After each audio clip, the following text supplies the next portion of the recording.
सर्वविस्वन्यस्तपादपद्मायते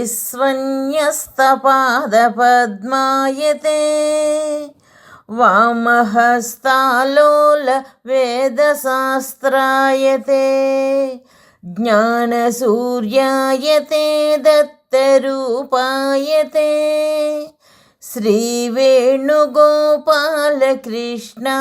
वन्दनम् श्रीवेणुगोपालकृष्णाय वन्दनम् श्रीवेणुगोपालकृष्णाय वन्दनम्. శ్రీదత్త సూక్తులు.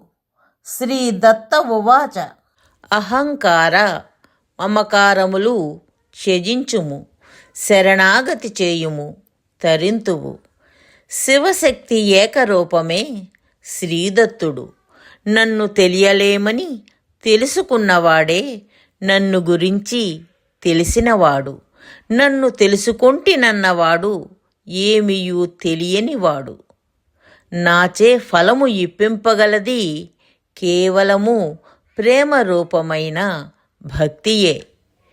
విషయ సంగమును పరిత్యజించుము, దానిచే వైరాగ్యము సిద్ధించును. విషయములకు దూరమై తర్వాత సత్సంగములో ఉండవలెను. ఆ తర్వాత పురుష ప్రయత్నము సమగ్రమై ప్రపత్తి చేయవలెను. అనగా స్వామి కరుణకై ప్రపన్నుడవై యాచించవలెను. నీ దయ వచ్చినా ఇమ్మని అడుగవలెను. అప్పుడు భక్తిని నేనిత్తును.